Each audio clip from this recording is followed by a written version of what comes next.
Hola, mi nombre es Carlos Guzmán, soy ingeniero de sistemas graduado de la Universidad del Valle en Cali. En este video quiero compartir mi experiencia en una convocatoria del gobierno para formar personas en temas de talento digital. En este caso es una convocatoria para realizar unos cursos en inteligencia artificial. Entonces la convocatoria fue realizada entre el MINTIC y el ICETEX. En la página del ICETEX se encuentran todos los detalles de la convocatoria.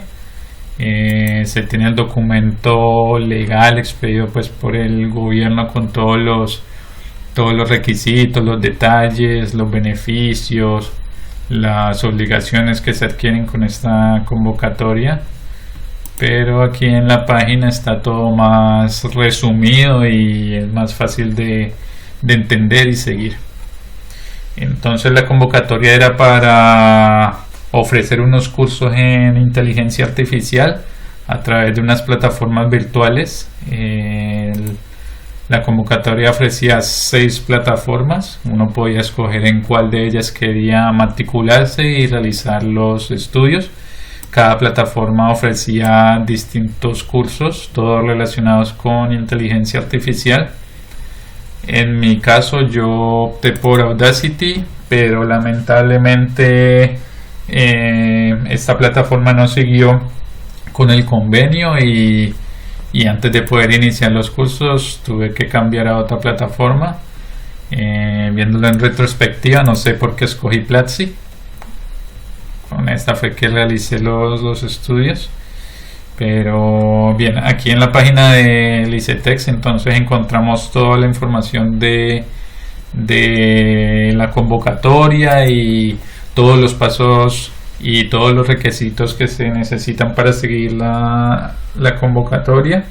Entonces esta convocatoria se abrió en diciembre del año pasado, del 2019.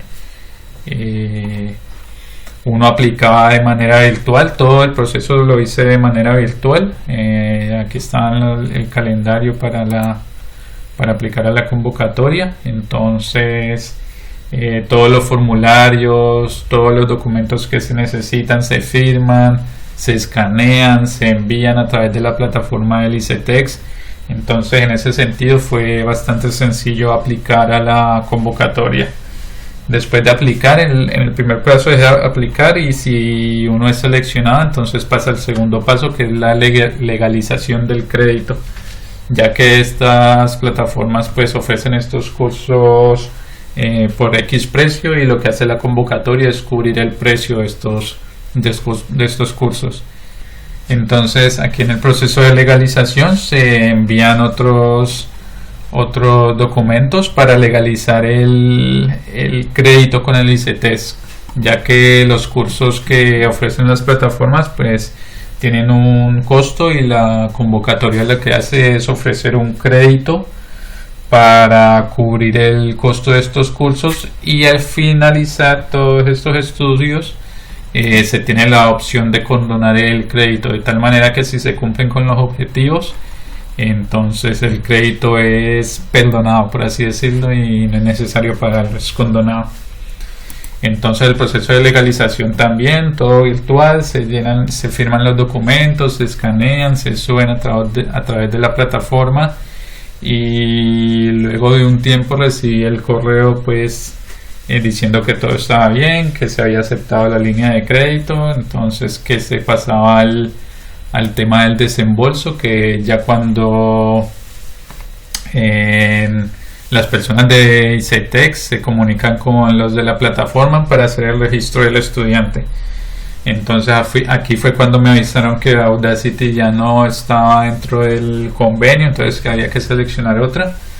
Este proceso también fue un poquito más largo, y me refiero a que se tuvo que esperar un poquito más de días. Adicional a eso recibí el correo en la bandeja de spam, entonces nunca lo vi, y después como de un mes que les escribí fue que me reenviaron otra vez el correo, y ahí fue que me di cuenta que estaba llegando al spam. Entonces el curso lo inicié en marzo más o menos a finales de marzo, y en teoría la convocatoria te daba todo el 2020, o sea, un año para completar los cursos. Igual haberlo empezado en marzo no fue pues mayor inconveniente. Entonces la plataforma que seleccioné fue la de Platzi.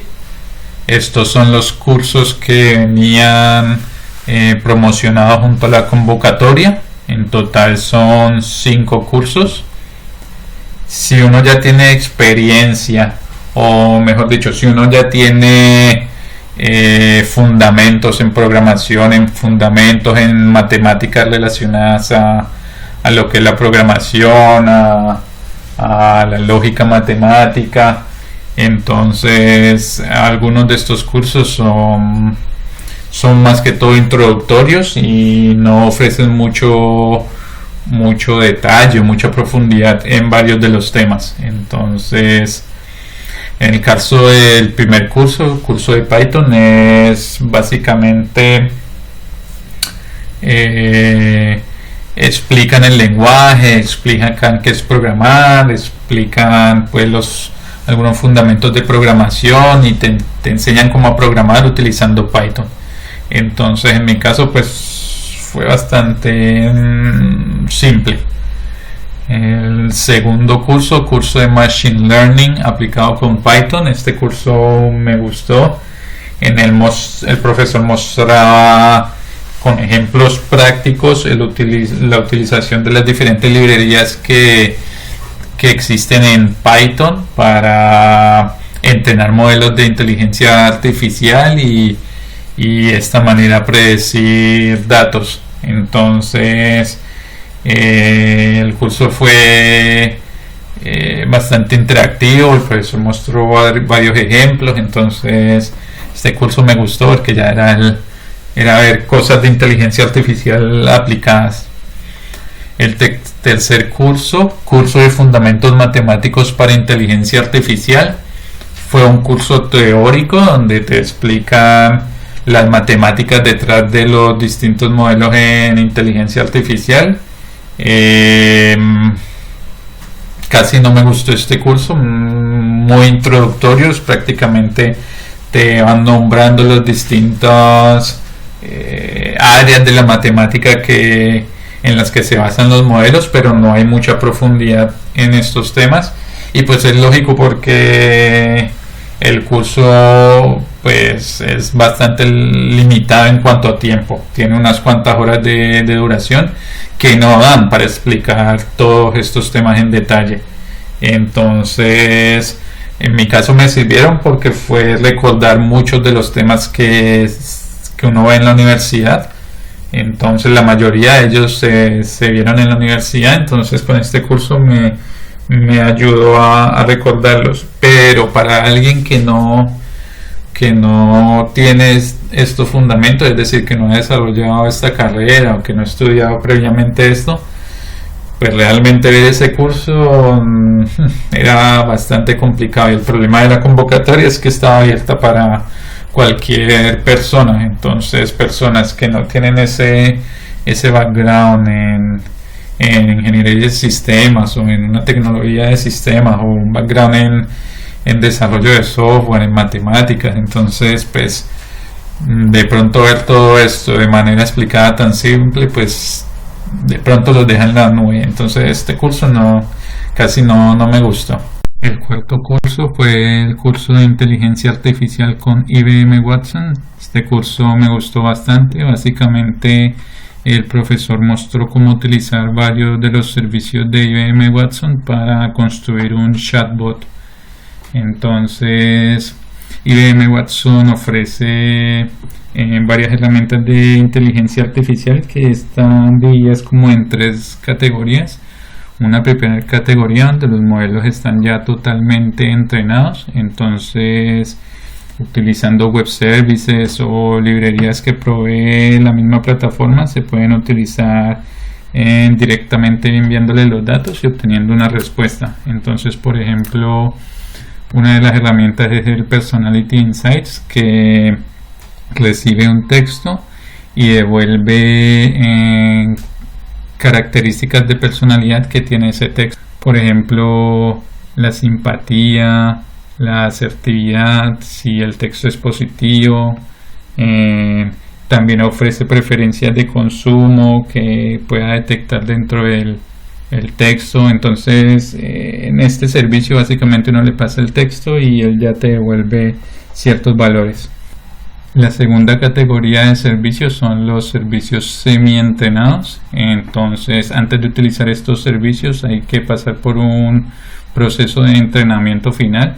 Entonces, por ejemplo, el clasificador de lenguaje natural es uno de estos servicios. A este servicio uno le pasa primero unos datos de entrenamiento. Entonces uno le pasa un listado de texto con ciertas etiquetas, ya que la idea es clasificar el texto en determinadas etiquetas. Los modelos ya por debajo ya tienen cierto entrenamiento. Entonces, por ejemplo, uno simplemente define el idioma del texto y le pasa estos conjuntos, y él por debajo hace la construcción del modelo. Es decir, que no hay que ir en detalle para definir el modelo que se quiere entrenar, qué proceso, qué atributos durante el entrenamiento especificar. Todo esto ya está automatizado por la herramienta. Y la tercera y última categoría son los servicios que sí no están entrenados. Entonces aquí sí se debe incurrir en todo el proceso de entrenamiento de los modelos. Entonces fue bastante interesante este curso porque el profesor pues mostró cómo construir este asistente desde cero. Entonces utilizando varias de las herramientas que ofrecían ahí en la plataforma, simplemente las conectó y se creó un chatbot con el que se podía interactuar a través de mensajes de texto de celular, o se podía interactuar a través de llamada y también a través de un chat. Y este asistente te servía para responder preguntas relacionadas a una agencia de turismo. Entonces uno le preguntaba sobre los tours que ofrecía, los detalles de un tour y cuánto costaba un tour, y el chatbot te ayudaba con esto. El último curso de ingeniería de datos con Python fue pues regular. En este curso se hizo un scraper para sacar unos datos de un sitio web, y luego con estos datos hacer un tratamiento sobre estos datos para poder luego utilizarlos en los distintos modelos de ingeniería artificial. Entonces pues construir el scraper no fue nada pues del otro mundo, y la parte ya de tratar los datos pues fue algo que ya se había visto en el segundo curso, en el de Machine Learning aplicado con Python. Entonces este último curso pues no aportó mucho más. Bueno, ahora voy a entrar con más detalle a explicar el segundo curso de Machine Learning aplicado con Python, ya que con este curso se puede ver todo el ciclo de desarrollo de un modelo utilizando inteligencia artificial. Voy a resumir brevemente el curso de Machine Learning aplicado con Python que cursé en Platzi. Entonces aquí estoy en la plataforma de Platzi y este es la página del curso. Aquí se pueden ver todos los videos del curso. Entonces el profesor ha dividido el curso en diferentes secciones. La primera sección es la de definir el problema de Machine Learning. Luego pasa al ciclo de ingeniería de Machine Learning, donde explica en pasos generales el paso a paso para resolver un problema a través de Machine Learning. Luego la siguiente sección muestra cómo configurar el ambiente de trabajo en tu computador, y ya luego sí entra pues en lo que es el contenido principal del curso, que es el Machine Learning. Entonces en la primera parte, en este módulo, se ve lo que es la preparación de los datos que se van a utilizar en los modelos de Machine Learning. Luego el módulo donde se entrenan los modelos y se evalúan los modelos, y luego en este módulo menciona varias técnicas para seleccionar cuáles features o cuáles columnas o cuáles datos utilizar en los modelos en los modelos.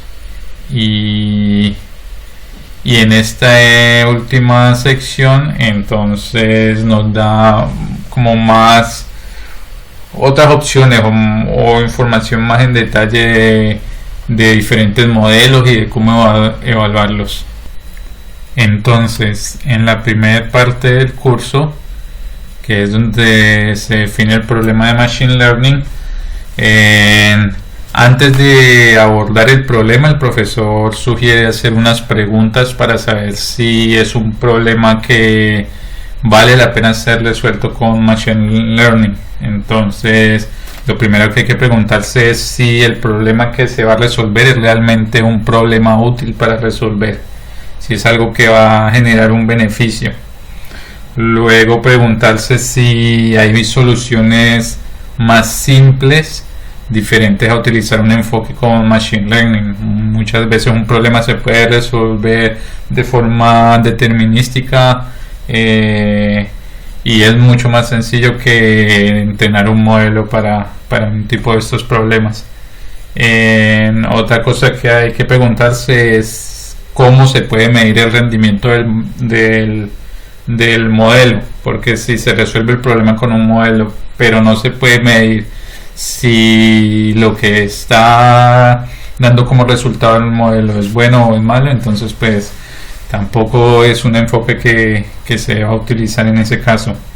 Y la última pregunta es preguntarse si el problema ya ha sido solucionado anteriormente, ya sea o con Machine Learning o con algún otro enfoque.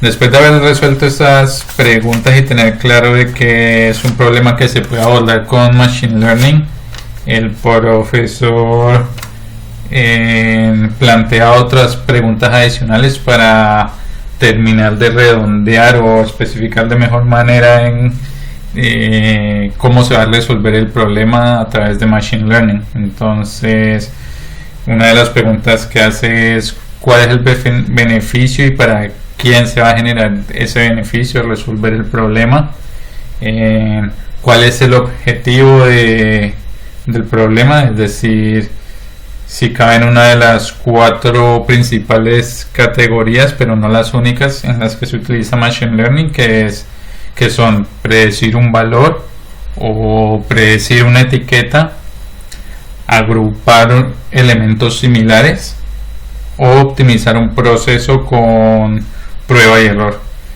Entonces, una vez se han definido cuál es el objetivo del problema que se va a resolver, entonces se puede deducir si va a ser un problema que se va a resolver con Machine Learning, con aprendizaje supervisado o con un aprendizaje no supervisado. Entonces, después de esto, el siguiente paso es definir otras cositas como cuál es el tipo de valor que se va a predecir, si es continuo o discreto, definir el criterio para considerar una predicción exitosa o no. Por ejemplo, en el caso de un valor continuo, cuál sería ese rango de error que se está dispuesto a aceptar para considerar la respuesta exitosa. Lo siguiente es preguntarse cuáles son los datos que se van a utilizar para realizar esta predicción y cómo se pueden obtener estos datos y si son suficientes los datos que hay disponibles. Y por último plantea si el problema que se va a resolver es específico a una disciplina y si se tiene conocimiento en esa disciplina, entonces aplicar intuición para saber si a partir de los datos que se tienen realmente se puede tener una predicción de lo que se quiere solucionar, ya que algunas veces se tienen datos pero son datos que realmente no están relacionados a lo que se quiere predecir. Entonces en ese caso toca replantear la situación. En la siguiente parte del curso, el ciclo de ingeniería de Machine Learning, el profesor explica los pasos que se realizan para resolver el problema a través de Machine Learning. Entonces utiliza esta gráfica que vemos aquí El primer paso sería el de definir el problema, que fue lo que comenté hace un momento. Luego de este paso se continúa con la preparación de los datos, que es donde se obtienen los datos que se van a utilizar para entrenar los modelos. Esto pueden ser datos en una base de datos o en diferentes bases de datos que luego se deben unir, o pueden ser datos que están en la web, en una página web. Entonces se tiene que hacer un script para traer esos datos y luego pasarlos a un formato que pues el formato requerido para poder continuar en el proceso. Y en este paso también hay que tener en cuenta que los datos generalmente no están limpios, es el término que ellos utilizan. Eso quiere decir que hay veces que hay datos que no existen, o hay datos que tienen valores incorrectos o valores que están muy salidos de la norma. Entonces también se hace un paso de limpieza de datos para tratar estos problemas y corregir este tipo de errores en los datos. Luego de este paso sigue la representación de los datos o Feature Engineering, que es uno de los pasos más importantes según el profesor. En este paso se definen las columnas, los datos que se van a utilizar para entrenar el modelo.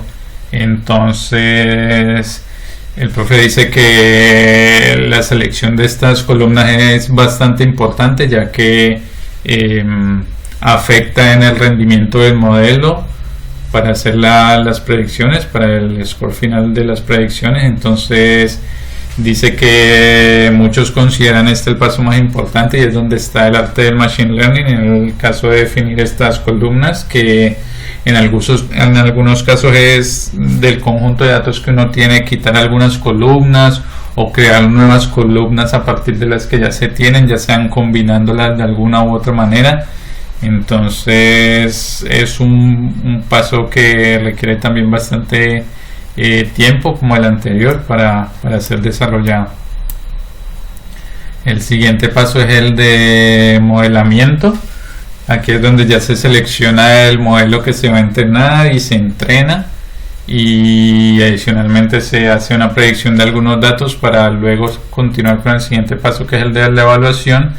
Y en base a esa predicción que se hizo, entonces calcular un score y ver si es una predicción exitosa o no, en base a los criterios que ya se han definido anteriormente. Entonces, si no se está conforme con el score que se obtiene del modelo, entonces se hace una iteración adicional sobre este proceso. Entonces, si es el caso, se consiguen más datos y se pasa de nuevo a la Feature Engineering para seleccionar nuevos datos y en fin, se realiza de nuevo el proceso para ir mejorando el modelo. El profesor recomienda siempre empezar con la solución más sencilla posible, es decir, con un modelo sencillo, y a partir de ese irlo modificando, irle añadiéndole más complejidad hasta que se llegue al punto donde se cumpla con el criterio de éxito. Ya cuando se ha conseguido eso, entonces se procede a poner el modelo en producción para que sea utilizado ya en vivo. En la siguiente parte del curso, el profesor entonces explica cómo configurar el ambiente de trabajo. Nos da una introducción a lo que es Jupyter, que es como una plataforma de desarrollo open source que soporta diferentes lenguajes de programación. En nuestro caso se utiliza con Python. Esta es una aplicación web donde uno escribe el código, escribe anotaciones, es decir, texto que no se ejecuta, sino que es código. Y todo esto se guarda con un formato específico también, que es open source y que es utilizado para ser compartido entre los científicos que trabajan en este tipo de problemas de data science. Entonces, en base a esto, Google creó un servicio que se llama Colabs, Google Colab, que es Jupyter en la nube. Entonces aquí te ofrecen lo que es Jupyter, que esta es la interfaz muy parecida. Los archivos que aquí se crean, como podemos ver, tenemos texto y tenemos aquí código. Entonces al uno dar aquí clic se ejecuta pues el código que se tiene aquí, en este caso que es Python, y todo este archivo se puede compartir, ya que se guarda en el formato de Jupyter Notebooks, pero también Google ofrece pues su servicio para compartirlo en la nube, y ofrece también el servicio para correr este código en una máquina virtual. Entonces uno lo único que necesita es, utilizando una cuenta de Google, entrar aquí y ya es posible empezar a utilizar esta plataforma sin necesidad pues entonces de instalarla en tu computador localmente. Entonces en mi caso me pareció muy útil y fácil de utilizar. No tuve que hacer ninguna configuración, sino que una salté al Collapse y desde ahí pude empezar a trabajar. Scikit-learn también ofrece unas herramientas para hacer el análisis de estas columnas de manera automática. Entonces, si utilizamos esta clase que ofrece el paquete, podemos asignarle a cada una de las columnas un puntaje, y si graficamos esos puntajes obtenemos esta gráfica. Entonces podemos ver que la columna de presupuesto es la que mayor puntaje tiene, y podemos decir que la segunda más importante serían los likes de Facebook. Entonces con esto ya se termina esta parte del Feature Engineering. Ya sabemos cuáles son las columnas que se van a escoger, entonces ahora se pasa al paso del modelamiento, del entrenamiento de los modelos. Entonces en este caso se van a entrenar dos modelos. Uno de ellos se va a entrenar con todas las columnas, exceptuando la de peor performance, que en este caso sería el puntaje de IMDb. Y el segundo modelo se va a entrenar utilizando solo las tres mejores, que sería el presupuesto, la cantidad de likes, y aquí escogimos el ratio, que está un poquito más elevado que las otras dos. Entonces se hace el entrenamiento de ambos modelos, se calcula el score de esos modelos con los datos de prueba, y aquí tenemos los resultados. Tenemos tres resultados porque estamos incluyendo el primer modelo que se entrenó anteriormente.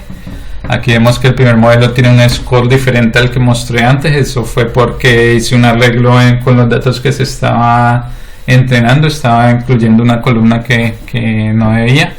Entonces al removerla se mejoró el performance, aunque pues no es mucha la mejora. Podemos ver entonces que el segundo modelo, el que se entrenó sin la variable del puntaje en IMDb, tiene un menor rendimiento que utilizar todas las columnas, y al ver el tercer modelo también se ve que el rendimiento bajó. Entonces como conclusión se puede notar que el problema de la cantidad de dimensiones no es un problema. Entonces en este caso nosotros estamos utilizando 7 dimensiones, 7 columnas, y al utilizar las 7 se tiene un mejor desempeño. Si volvemos al gráfico, entonces ya hicimos la evaluación del modelo que se acabó de entrenar. Se vieron los puntajes que obtuvieron esos modelos. Al ver que no eran tan buenos, entonces se va a hacer otra iteración más en este proceso.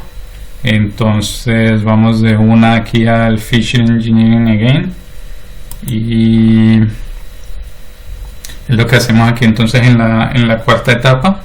En este caso se van a transformar las columnas, o se van a crear nuevas columnas para intentar mejorar la calidad de las mismas. Entonces Scikit-learn ofrece algunas herramientas para esto. Entonces lo primero que se va a utilizar son una clase para modificar los valores de las columnas que tenemos. En este caso se van a escalar de tal manera que se van a tomar los valores y a cada uno de estos ítems se van a intentar centrarlos, llevarlos a 0, y para hacer esto se resta el promedio de la columna con cada uno de los ítems, y la otra transformación que se va a realizar es dividir cada uno de los ítems por la desviación estándar en cada columna. Entonces, utilizando pues esta clase que provee scikit-learn, se realiza este proceso de escalar las features, y aquí obtenemos entonces un nuevo conjunto de datos con los cuales se entrena un nuevo modelo, y al revisar el score de este modelo y compararlo con el score del primer modelo original que se entrenó, pues se ve entonces que no hay mucha diferencia. Entonces el escalar los datos no ofreció una mejora realmente considerable. Otra opción que se tiene es crear nuevos datos. Entonces se puede como crear funciones matemáticas que mezclan distintas columnas. Para eso también hay una clase de scikit-learn que permite hacer esto. Permite definir entonces el grado del polinomio, el grado de la función que se quiere utilizar. En este caso se utiliza un polinomio de grado 2, y al utilizar entonces este objeto de la librería, entonces se obtiene un nuevo conjunto de datos para entrenar el modelo. Aquí se entrena el modelo con este nuevo conjunto de datos y se obtiene este score, que es un poco mejor comparado al anterior, pero el profe dice que 68 no es pues un score realmente de fiar. Entonces lo que se puede concluir es que en este caso esas mezclas entre las columnas no ofrecen una buena correlación con la variable objetivo que se quiere predecir. En esta parte del curso el profesor también dio una introducción a NumPy, que es un paquete de Python que permite realizar operaciones en matrices de datos, en arreglos de datos de manera más eficiente que utilizar los arreglos nativos de Python. Entonces es un módulo que se escribe en C y bueno, tiene ciertas optimizaciones que permiten trabajar con estos arreglos multidimensionales de una manera más eficiente. Y finalmente también dio una introducción a Pandas, que es otro paquete construido sobre NumPy, en el que se ofrecen pues diferentes interfaces, métodos para trabajar también con datos en matrices y arreglos. Entonces pues ofrece diferentes métodos para cargar datos, para cambiarlos, para modelarlos gráficamente, para analizarlos, para crear estadísticas. Entonces esta también fue un paquete que se utilizó bastante durante el curso. El proyecto que se realizó durante el curso consistía en predecir la cantidad de dinero que se iba a recaudar al publicar una película. Entonces la idea era encontrar información sobre las películas que ya se han publicado y en base a esa información que se obtuvo, entrenar un modelo para lograr predecir la cantidad de dinero que se iba a recaudar. Entonces se iba a utilizar información como por ejemplo el título de la película, los actores, los likes que tuvo esta película, cuánto dinero se invirtió para producir esta película, en fin, los datos que se lograran encontrar en internet o en alguna base de datos disponible. Para ejecutar un bloque de código, entonces simplemente se hace clic aquí en el botón de play o se utiliza un shortcut del teclado y vemos que aparece un número dentro de los corchetes que indica el orden en que se ejecutó el el bloque. Si hago clic aquí en el siguiente, esto es solo un comentario, no hace nada, aparece pues que se ejecutó en segundo lugar. Si hago clic aquí, entonces este sería el tercero. Y en fin, se puede correr todos los bloques de código en un solo paso utilizando esta opción de aquí, y entonces él va corriendo todos los bloques de código que va apareciendo pues el icono de espera. Bien, entonces en la primera parte lo que se hizo fue el profesor nos dio un archivo CSV con los datos que se iban a trabajar. Estos datos él los obtuvo no recuerdo de dónde fue que los obtuvo, si fue una base de datos o si ya estaban publicados en internet, en fin. Pero son datos que todavía no están listos para utilizarlos en modelos de Machine Learning. Entonces necesitaban ser revisados y ser limpiados para poderlos utilizar en los modelos, porque en algunos de estos datos que se contenían en el archivo podrían ser datos que no siguen pues la serie de los datos. Son datos extraños que están o muy arriba o muy abajo. Hay otros que no aparecen o que aparecen en cero o que tienen un diferente formato. Entonces el primer paso fue revisar estos datos y limpiarlos. Entonces aquí lo primero que se hace es leer el archivo CSV y ver el contenido del archivo. Aquí solo se están mostrando algunas de las filas del archivo. Entonces lo que se tiene aquí es el nombre de la película y algunos datos sobre la película, como la duración, el idioma, el género, en fin, varios tipos de datos relacionados a cada película. Utilizando al leer el archivo se utilizó pandas. Entonces aquí estamos utilizando el objeto de los objetos de pandas, los métodos de pandas. Entonces aquí podemos ver todas las columnas que tiene el archivo que se ha cargado, y se puede ver cuántas filas se tienen. El profesor también mostró cómo explorar estos datos. Entonces, por ejemplo, aquí se está viendo el contenido de la primera columna, que era la columna del título. También mostró cómo observar una fila en particular. Entonces en este caso se está mostrando la fila número 10, la cual corresponde a esta película, Batman vs Superman. Aquí mostró otra manera que ofrece pandas para poder observar los datos de una columna. Entonces aquí estamos viendo de nuevo los títulos de la película.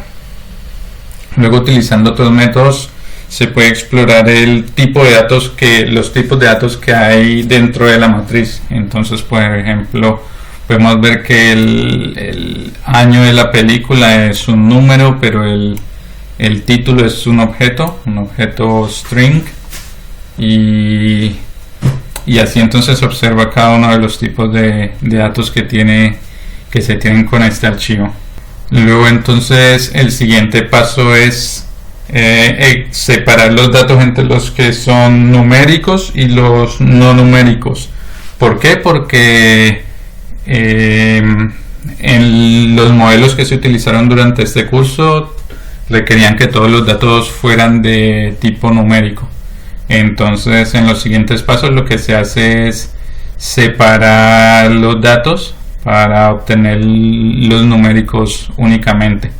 Entonces, al finalizar estos pasos para hacer ese filtrado, al final se obtiene ya la matriz con solo los datos numéricos, que son estos que se pueden observar aquí, que son los que se van a utilizar entonces para el entrenamiento de los modelos. Utilizando a un pandas, entonces se pueden ver estadísticas sobre estos datos. Estas estadísticas son útiles a veces para detectar datos extraños. Por ejemplo, si si el año de la película aquí el mínimo fuera, yo que sé, 1 o 2, pues sería un dato extraño que debería ser revisado. Entonces, con estas estadísticas se puede hacer como una primera revisión de los datos. Luego el profesor lo que hizo fue graficar las columnas, cada uno de estos datos, para ver si de pronto se encontraba algún dato extraño. Entonces lo que contaba el profesor es que generalmente los datos están distribuidos en una forma de campana, como por ejemplo podemos ver aquí la duración o el score que tienen en IMDb de las películas, todas siguen como esta distribución de campana. Pero aquí en este caso donde se está viendo el presupuesto de la película, se puede ver que pues visualmente todos están aquí en esta primera columna, lo cual ya pues da una pista de que hay algo extraño aquí.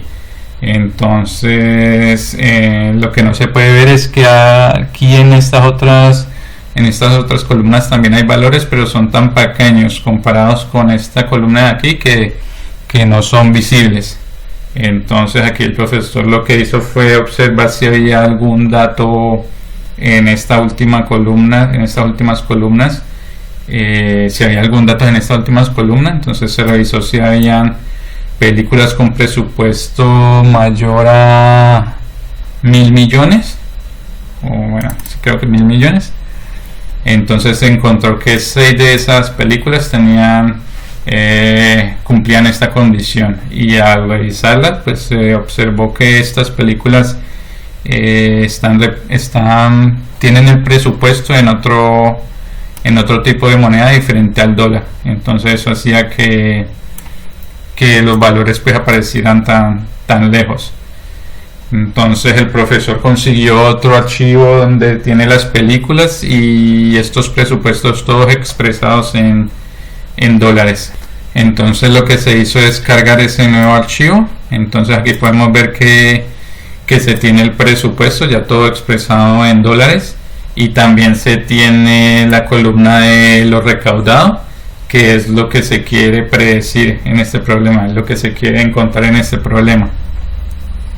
Entonces aquí el profesor lo que hizo es extraer las columnas que se van a utilizar de este archivo. Entonces en este caso sería el título, el presupuesto y lo que se recaudó. Entonces al graficar de nuevo la columna de presupuesto, ya se puede ver que tiene una distribución más suave. Entonces en los siguientes pasos lo que se hace es concatenar o mezclar ambos archivos. Entonces lo que se hace es los datos que se tenían acá previamente se mezclan con estas nuevas dos columnas que se encontraron en este nuevo archivo. Entonces todos estos pasos que encontramos aquí es para realizar eso, y al final se obtiene una matriz con esta cantidad de películas y esta cantidad de features o de columnas. Bueno, que el profesor explicó para qué sirve esta función de Python.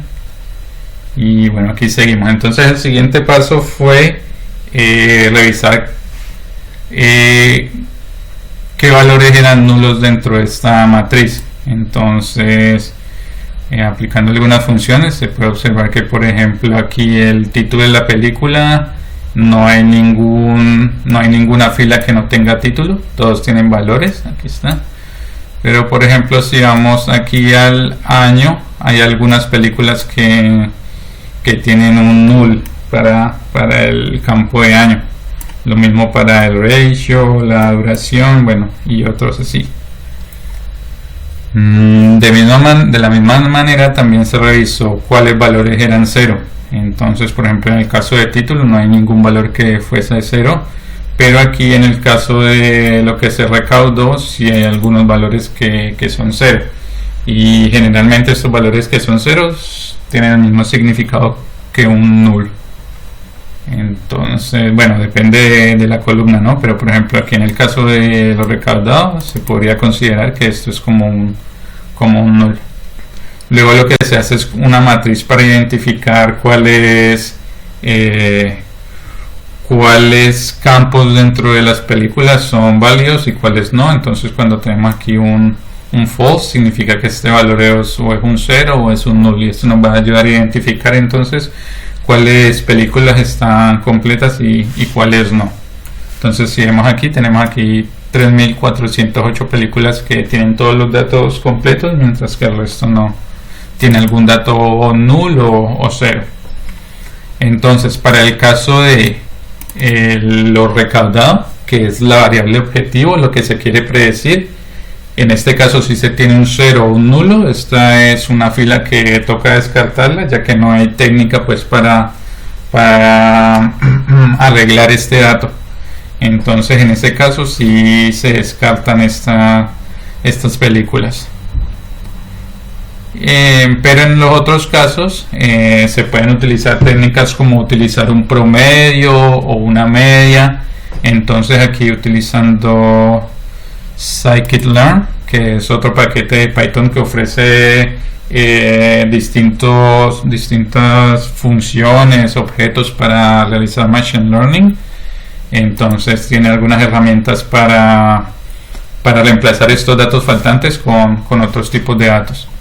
Entonces aquí lo que se hace es quitamos de nuevo la columna de título, ya que esto es texto, y la columna de duración que está repetida, para tener de nuevo una matriz únicamente numérica, que es con la que se van a entrenar los modelos. Y utilizando la herramienta de scikit-learn, lo que se hace entonces es esos valores null o esos valores que están en 0, por ejemplo esto aquí, reemplazarlos con un promedio de la columna pues en la que está dicho valor. Es como por ejemplo, como podemos ver aquí, todos estos valores han sido reemplazados por promedio, y aquí lo que se hace entonces es construir una nueva matriz ya con todos estos valores. Y si vemos aquí, ya todas estas películas ya tienen valores. Al compararlo por ejemplo aquí, que nos hace falta algunos, aquí han sido reemplazados entonces con los promedios.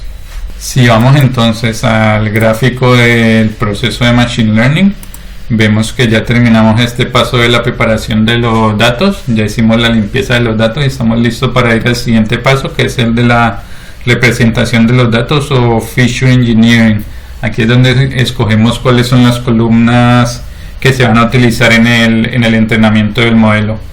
En este paso lo que el profe hizo fue escoger todas las columnas, entonces automáticamente pasamos a este paso ya del modelamiento. Entonces en esta parte el profesor nos mostró este recurso de scikit-learn, donde nos ayuda a tener una idea de qué tipo de modelo se necesita. Entonces si aplicamos esto en el problema que nosotros desarrollamos durante el curso, diríamos que empezamos aquí, vamos, y tenemos más de 50 ejemplos en los datos. Sí, nosotros tenemos aproximadamente 3.000 películas. Estamos prediciendo una categoría. En nuestro caso estamos prediciendo la cantidad de dinero que va a recaudar la película. Entonces nos iremos por el no. Aquí estamos prediciendo una cantidad, sí señor. Aquí tenemos menos de 100.000 ejemplos en los datos. Sí, apenas tenemos 3.000. Luego aquí llegamos a pocas columnas son importantes para la predicción. Aquí el profesor dijo que sí. No entendí bien cómo llegó a esa conclusión. Supongo que ya tenía idea sobre el dominio de este problema. Entonces simplemente dijo que sí, y entonces este gráfico nos sugiere empezar con uno de estos dos tipos de modelos de tipo de regresión. Entonces lo primero que se hace es separar la variable objetivo de los datos, en nuestro caso la cantidad que va a recaudar la película. Entonces esta queda asignada a Y, y en X queda el resto de datos de las películas, como el año, el costo de producción, etcétera. Luego, utilizando herramientas de scikit-learn, lo que hacemos es dividir los datos en dos conjuntos, uno para entrenar el modelo y otro para probar el modelo. En nuestro caso estamos utilizando 40% para probar y el resto se utiliza para entrenar el modelo. Entonces aquí se crea el modelo tipo lazo y lo entrenamos con los datos que acabamos de separar. Luego, utilizando los datos de prueba, se utiliza el modelo para predecir la ganancia de las películas, y teniendo esa predicción lo que hacemos es aquí graficarla contra los resultados correctos. Entonces si vemos aquí, podemos ver que están relativamente cercanos los valores de predicción y los valores reales.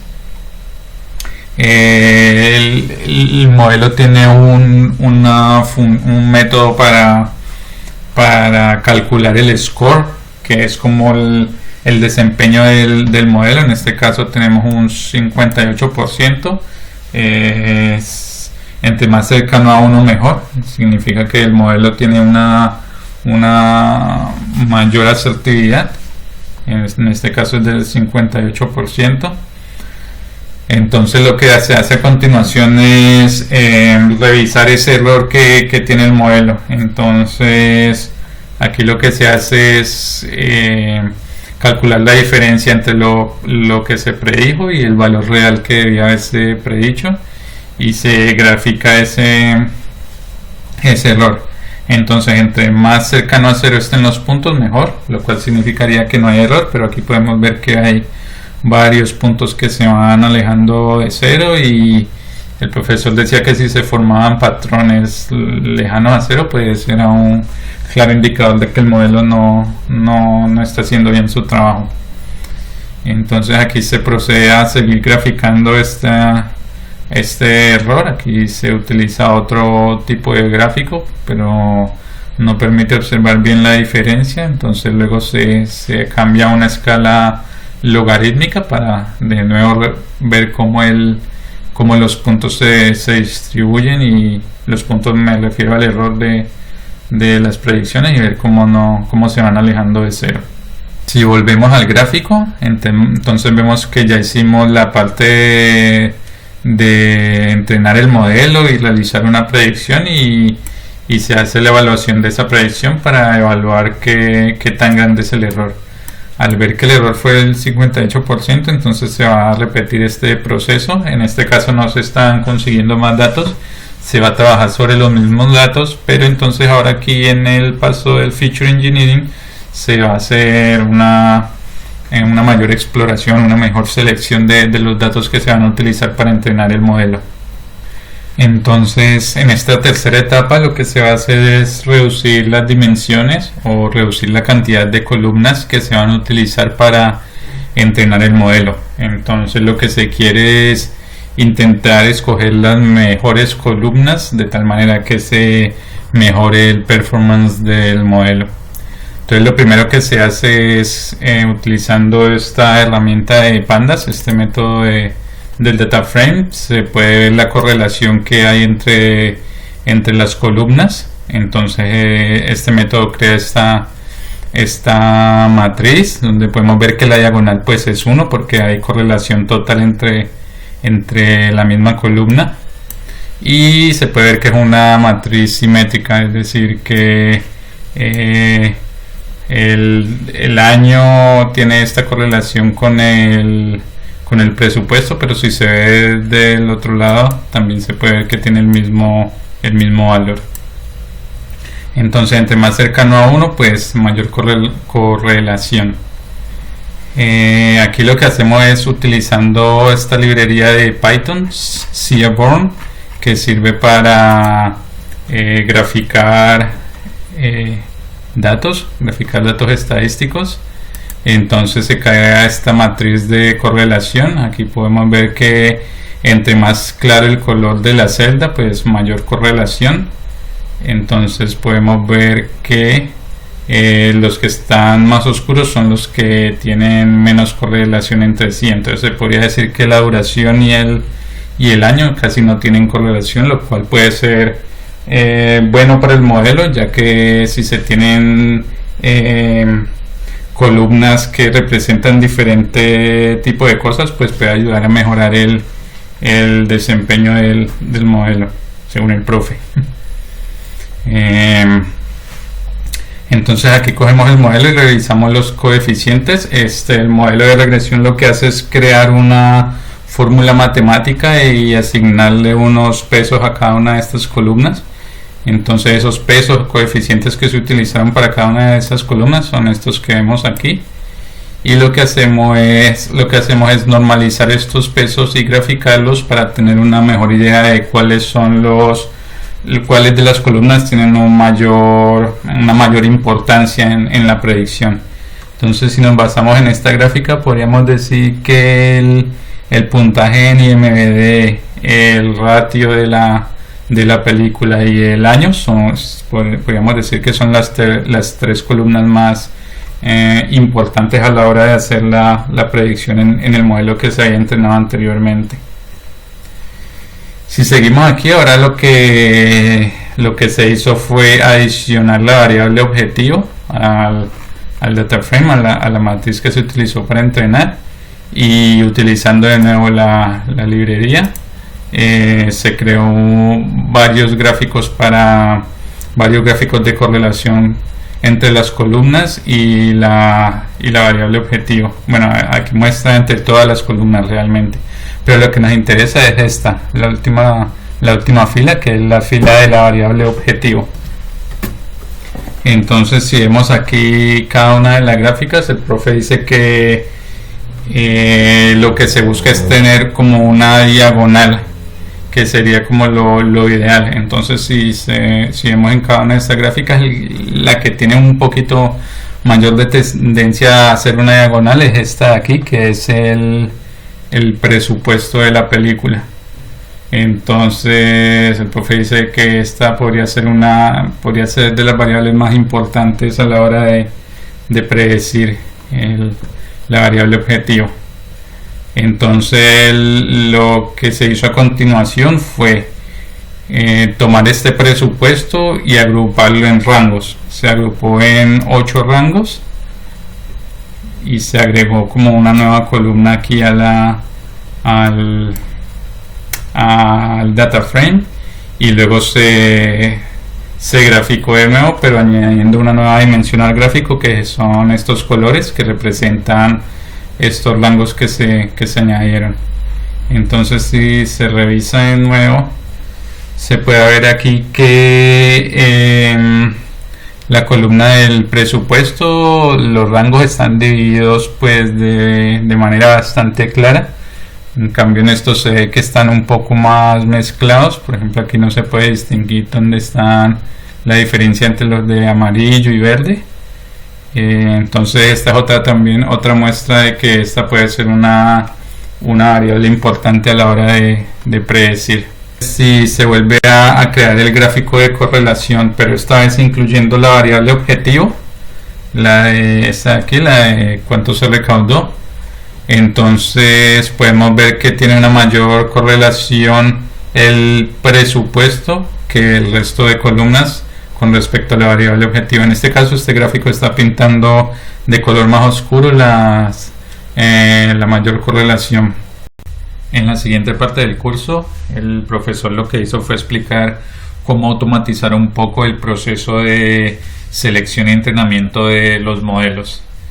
Pero antes de eso, nos explicó una cosa que toca ajustar para poder compartir estos archivos de Jupyter, de tal manera que otra persona al ejecutar estos archivos obtenga los mismos resultados. Entonces, por ejemplo, nos mostró aquí que al seleccionar los datos de entrenamiento y prueba utilizando esta función de scikit-learn, si se ejecuta 2 veces, se puede ver que los datos que se obtienen son diferentes para cada una de las ejecuciones. Entonces lo que hay que hacer primero es adicionar este parámetro a la función para así establecer la semilla con la que se generan la aleatoriedad en la selección de los datos. Entonces ya con esto, al ejecutar esta función, se obtiene siempre la los mismos datos. Luego el profesor explicó cross validation, que básicamente es tomar el conjunto de datos con los que se va a entrenar el modelo y dividirlos en varios subconjuntos. Luego se toma el modelo y se entrena en varias iteraciones, una por cada subconjunto que se obtuvo. Entonces en cada iteración se toma uno de los subconjuntos como datos de validación, es decir que durante el entrenamiento esos datos no se utilizan para entrenar, sino que se utilizan para validar y así obtener el score del modelo. Luego al finalizar estas iteraciones entonces se hace un promedio de estos scores para así entonces tener una mejor medida del desempeño del modelo. Scikit-learn ofrece unas herramientas para hacer esto de manera automática. Entonces utilizando esta función que tenemos aquí permite definir la cantidad de subconjuntos que se van a utilizar en el entrenamiento y el tipo de función de desempeño que se va a utilizar para medir el modelo. Entonces al finalizar este entrenamiento aquí podemos ver que se obtienen 5 scores, ya que los datos se dividieron en 5 conjuntos, y al promediar esos scores se obtiene un desempeño final para el modelo. Si se compara entonces este score con el score de entrenar el modelo sin utilizar cross validation, se puede ver entonces que hay una diferencia grande. Este score aquí es diferente al que se ha visto anteriormente, ya que el profesor añadió una columna dentro de los datos de entrenamiento para mostrar este caso, donde se puede ver que este tipo de entrenamiento arroja como una medida de desempeño irreal, ya que este de aquí da una mejor precisión del desempeño del modelo. Al momento de seleccionar un modelo hay que intentar encontrar un equilibrio en la complejidad del modelo, de tal manera de que no se caiga en el underfitting, que es que el modelo es muy simple y no funciona bien ni para predecir con los datos de entrenamiento ni para predecir con los datos de prueba. O por el otro lado se tiene el overfitting, que quiere decir que el modelo es muy complejo, está muy bien ajustado a los datos de entrenamiento, pero al momento de hacer predicciones con los datos de prueba el modelo ya no tiene un buen desempeño. Para identificar estas situaciones se tienen dos medidas, que son el sesgo y la varianza. El sesgo lo que indica es el promedio del error de las predicciones que realiza el modelo, mientras que la varianza lo que indica es qué tanto cambia la predicción si el modelo se entrena con diferentes datos. En general, si el modelo tiene un bias alto, un sesgo alto, quiere decir que de pronto es muy simple. Y por el contrario, si tiene un sesgo muy bajo pero la varianza es alta, entonces podría ser un indicador de que el modelo está sobreentrenado. Entonces aquí el profesor lo que hizo fue entrenar un nuevo modelo tipo Lasso, de tipo regresión, y ver el score, el desempeño que arrojó el modelo para los datos de entrenamiento y para los datos de prueba. Entonces al ver el desempeño de los datos de entrenamiento, el profesor dice que es un valor que no es malo pero que tampoco es bueno, lo cual indica que hay algo de sesgo. Mientras que si se compara con el desempeño que tuvo al predecir los datos de prueba, se ve que hay una diferencia grande entre los dos. Y según el profesor eso es un indicativo de que hay una varianza alta. Luego lo que se hizo fue entrenar otro tipo de modelo, de también tipo regresión, pero en este caso el modelo de los vecinos. Al utilizar los datos por defecto del modelo y obtener los desempeños para los datos de entrenamiento y para los datos de prueba, se ve que el desempeño en los datos de entrenamiento es más o menos similar, lo cual indica que tiene algo de sesgo, pero el desempeño de los datos de prueba es aún peor, lo cual quiere decir que según el profesor, que la variancia es más grande. Si se toma el mismo modelo de los vecinos, pero se cambia una de las variables internas, que es la que ayuda a construir el modelo, en este caso se cambia el número de vecinos, por defecto es 5, ahora se cambia a 10. Si se entrena el modelo, al obtener los desempeños de las predicciones durante el entrenamiento y las predicciones durante las pruebas, se ve que el desempeño en ambos es aún peor. Entonces, para realizar este proceso de ajustar estas variables internas de manera sistemática y automática, se pueden utilizar algunas herramientas de scikit-learn. En este caso se va a cambiar el número de vecinos para intentar encontrar el valor óptimo.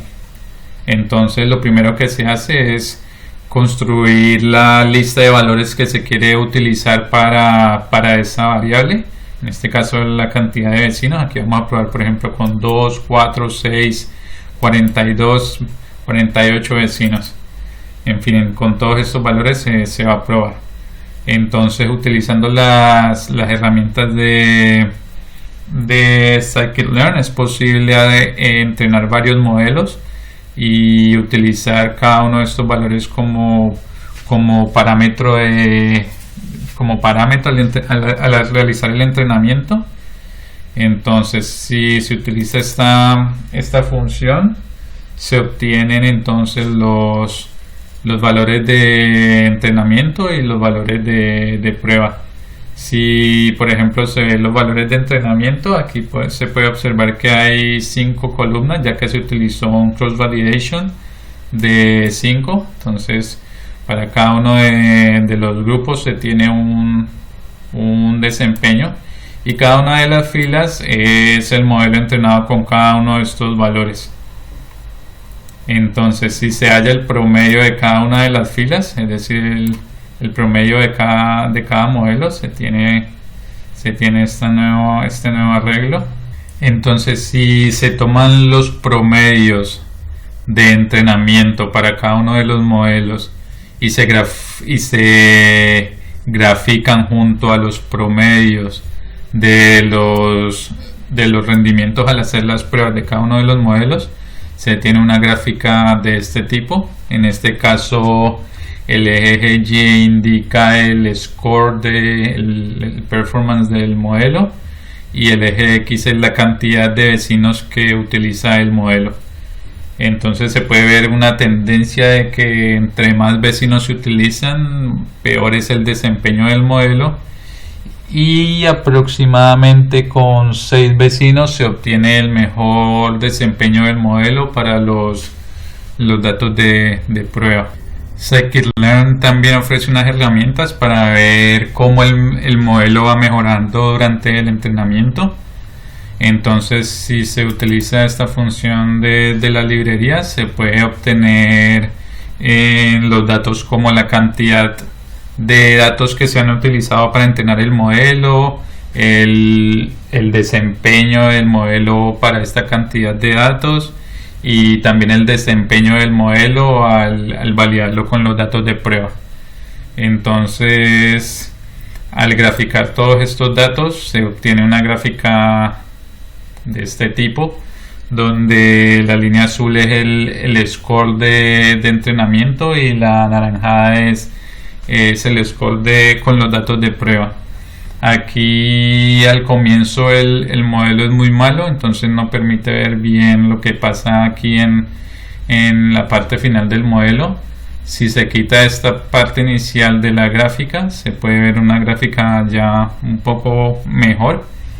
En este caso se ve que el score de las pruebas se está acercando hacia el score de entrenamiento, lo cual podría indicar que con más datos se podría mejorar el modelo.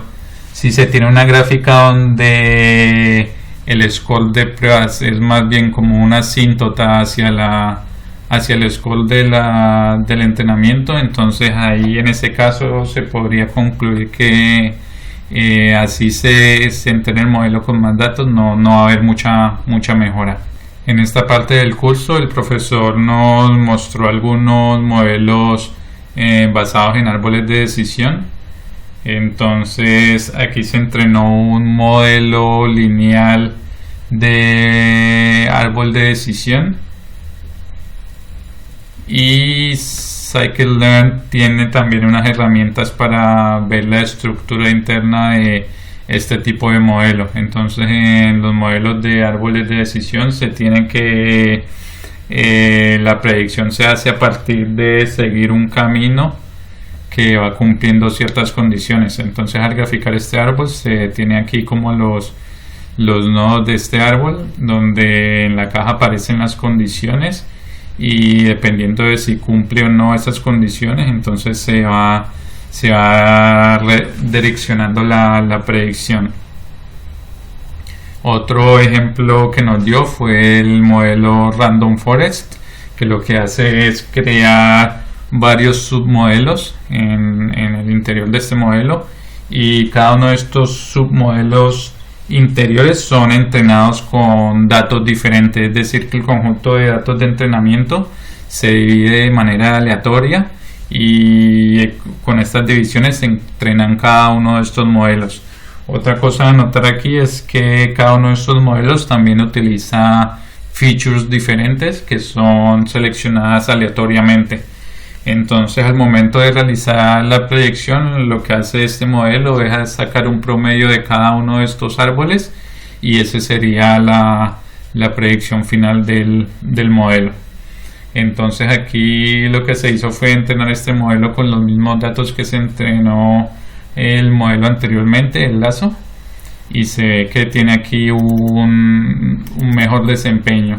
En cuanto al score de los datos de entrenamiento, se ve que es bastante bueno, lo cual significa que tiene un sesgo bajo, pero la predicción de los datos de prueba es regular. Entonces esto quiere decir que este modelo está sobreentrenado. Funciona muy bien para los datos de entrenamiento, pero para los datos de prueba no tienen buen rendimiento. Otro ejemplo que dio fue este tipo de modelo, Gradient Boost Trees, pero no explicó bien cómo hace la selección de los submodelos este modelo. Entonces lo que se hizo fue entrenar este modelo y se obtuvieron unos desempeños más o menos similares al anterior. El profesor dijo que en general estos tipos de modelos de árbol de decisión son los más efectivos, los que en general funciona mejor. Finalmente, el profesor nos mostró cómo encontrar los valores óptimos para las variables internas de los modelos cuando se están entrenando. Entonces esto se hace en 4 pasos. El primer paso es el que ya conocemos, de dividir los datos en un conjunto de entrenamientos y un conjunto de pruebas. Luego en el segundo paso lo que se hace es coger el conjunto de entrenamiento y dividirlo de nuevo en un conjunto de entrenamiento y un conjunto de pruebas, y estos dos conjuntos son los que se van a utilizar para encontrar los valores óptimos de estas variables.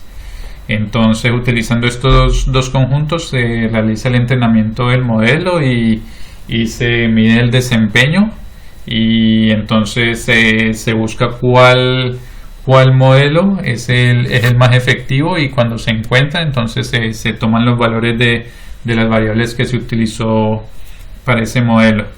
Y finalmente el último paso entonces ya es tomar el conjunto original de entrenamiento y entrenar el modelo con estos datos que se escogieron, y ya luego entonces medir el performance del modelo con los datos de prueba. Si se ve en un ejemplo práctico, entonces aquí se va a entrenar un modelo del tipo de árbol de decisión, y se quiere optimizar la cantidad de árboles internos que va a utilizar el modelo.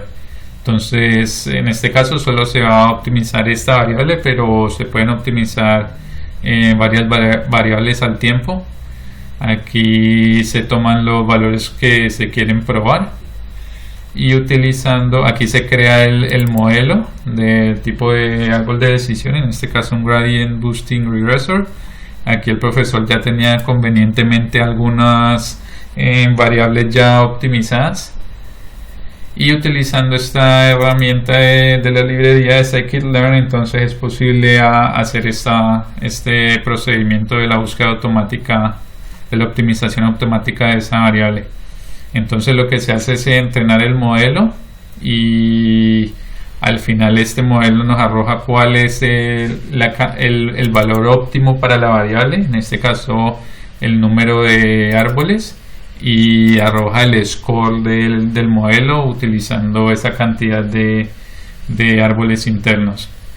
Entonces luego lo que se hace es entrenar el modelo con estos valores y se obtiene aquí los resultados de este modelo. En este caso se tiene unos datos mucho mejores que los modelos que se han entrenado anteriormente. Si se crea un nuevo modelo y se le asigna inicialmente el valor óptimo que se encontró y se entrena el modelo de la misma manera, entonces se ve que se obtienen los mismos resultados que se obtuvieron anteriormente. Con esto entonces se termina ya el curso. Si llegaste hasta acá, mis respetos, gracias por tu tiempo y espero que hayas aprendido algo nuevo.